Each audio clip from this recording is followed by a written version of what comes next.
VHP के दिल्ली प्रांत मंत्री कपिल खन्ना जी हमारे साथ बात करने के लिए मौजूद हैं। सर, आप दिल्ली प्रांत के अध्यक्ष हैं। 60 साल पूरे हो रहे हैं वीएचपी के। किस तरह से क्या क्या संकल्प इस बार लिए जा रहे हैं और उन संकल्पों को किस तरह से जमीन पर उतारा जाएगा? प्रभु श्री राम का भव्य मंदिर अयोध्या जी में बन गया है। प्रभु श्री राम प्राण प्रतिष्ठा का कार्यक्रम हम सब ने देखा। हम अपने षष्ठी पूर्ति वर्ष में हैं। सौभाग्य मिला है कि इसी वर्ष के अंदर ये कार्य भी पूर्ण हुआ है। हम बड़ी संतुष्टि के साथ अपनी अगली यात्रा प्रारंभ कर रहे हैं और इस सबके साथ में अपने संकल्पों को दोहरा भी रहे हैं और कुछ नए संकल्पों को जोड़ भी रहे हैं। हमारा संकल्प है कि दिल्ली के प्रत्येक हिंदू को हम सेवा प्रदान करेंगे, दिल्ली के प्रत्येक हिंदू को संस्कार प्रदान करेंगे और दिल्ली के प्रत्येक हिंदू को सुरक्षा प्रदान करेंगे। अपने इन कार्यों को पूर्ण करने के लिए हमारे कार्यकर्ता, हमारे विभिन्न आयाम के कार्यकर्ता हर समय तत्पर रहते हैं। दिल्ली के हिंदुओं को सेवा प्रदान करने के लिए हमारी सैकड़ों की संख्या में सेवा प्रकल्प चल रहे हैं।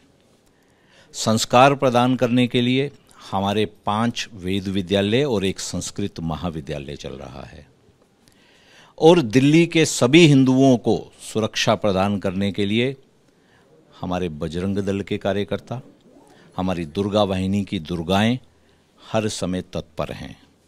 जैसी भी विकट परिस्थिति आती है उसका डटकर मुकाबला करते हैं।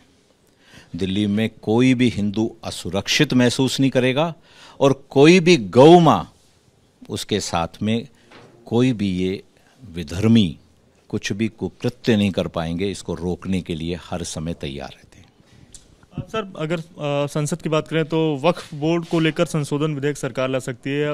विपक्ष की जो तमाम पार्टियां हैं या फिर जो मुस्लिम धर्मगुरु हैं उनका साफ तौर से कहना है इससे समाज की जो सोशल हार्मोनी है वो बिगड़ सकती है। आपका क्या सोचना है इस पर? हमारा तो ये मानना है कि वक्फ बोर्ड डिसमेंटल हो जाना चाहिए। इसकी आवश्यकता क्या है? भारत एक प्रजातांत्रिक देश है। यहाँ क्यों किसी एक धर्म के लिए या किसी एक रिलीजन के लिए अलग से कोई बोर्ड होना चाहिए या अलग से कानून होना चाहिए? इसकी आवश्यकता ही नहीं है। ना वक्फ बोर्ड चाहिए, ना यूनिफॉर्म, हमें यूनिफॉर्म सिविल कोड चाहिए, ना डिफरेंट कोड्स चाहिए। ये आवश्यकता है कि प्रशासन शीघ्र अतिशीघ्र ये पिछले प्रशासनों के द्वारा हमारे ऊपर थोपी गई गलत जो अधिनियम थे, गलत कानून थे, इनको समाप्त करें। जैसे 370 को समाप्त किया गया ऐसे ही इसको भी समाप्त करना चाहिए। सर, हमने देखा कई देश के अलग अलग हिस्सों में या फिर कहा जाए तो तथाकथित लव जिहाद और फिर लैंड जिहाद के भी मामले सामने आए। अब असम के जो मुख्यमंत्री हैं हेमंता बिस्वा शर्मा, उन्होंने लव जिहाद और लैंड जिहाद पर कानून बनाने की मांग की है और उनका कहना है कि लव जिहाद में उम्र कैद की सजा हो, हिंदू मुस्लिम से खरीदे या फिर मुस्लिम हिंदू से ज़मीन खरीदे तो सरकार को अनुमति लेनी पड़ेगी।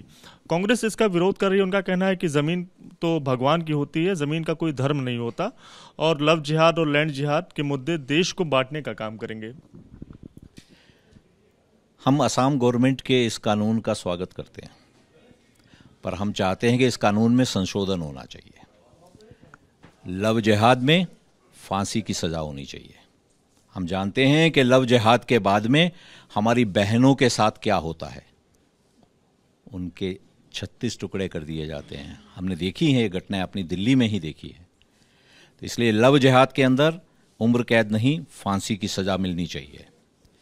और जहां तक लैंड जिहाद की बात है, हम सबको पता है इस तरीके से इन कुचक्रों के द्वारा पुराने कानून जो वक्फ बोर्ड के बने हैं, स्थान स्थान पर मजार बनाकर लैंड जिहाद फैलाया जा रहा है। तो इसको तो रोकना ही है, ये आवश्यक ही है।